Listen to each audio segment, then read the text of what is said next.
Dans cette vidéo, je vais simplement te montrer ce que je pense qui est, du moins pour moi, la meilleure façon de configurer une activité de vélo sur une montre Garmin.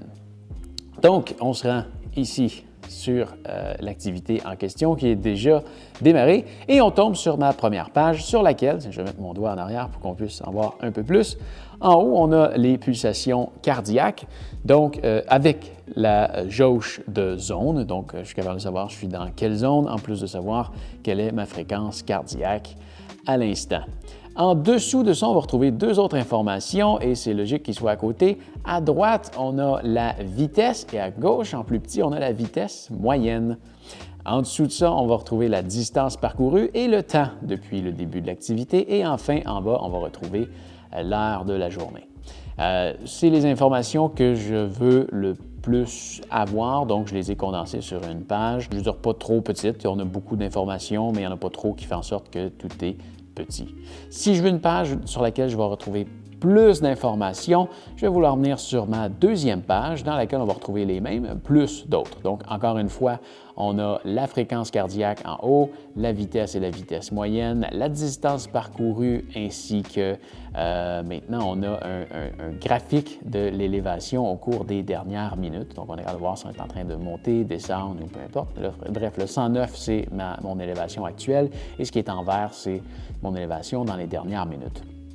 J'ai un compteur de calories juste ici. Le nombre, ça c'est une page de données double ou une case de données double en fait, sur laquelle je suis capable de voir mon ascension et ma descente totale depuis le début de l'activité, ainsi que, encore une fois, en bas de l'écran, l'heure de la journée.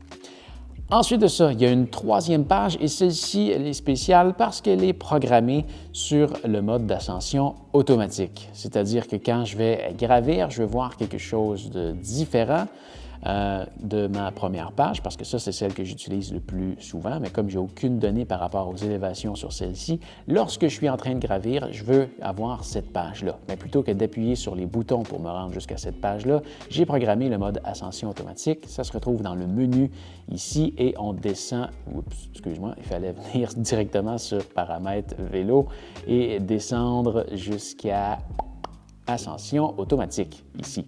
Donc là, je peux programmer mon écran. Ça dit écran de course à pied, là, mais c'est une mauvaise traduction. C'est l'écran de course tout court et c'est l'écran d'ascension. Donc, j'ai pu sélectionner mes deux pages ici. Si tu veux que je te montre comment faire en détail, tu peux aller voir ma vidéo juste ici.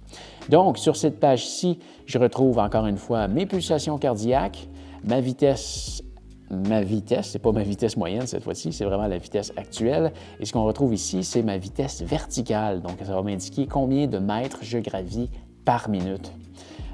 Ensuite de ça, à côté, c'est la distance parcourue, ainsi que le nombre de mètres gravis est descendu depuis le début. Et la dernière information, maintenant, ça va être le degré d'inclinaison de la pente dans laquelle je me trouve en ce moment. Donc, une autre information quand même assez sympathique à avoir. Et au final, je vais avoir la carte. Toujours pratique de voir où est-ce que je suis et je peux l'utiliser pour naviguer. Donc, voilà, c'est de ça qu'a l'air ma page d'activité lorsque je fais du vélo. Alors, j'espère que ça va avoir été utile pour toi.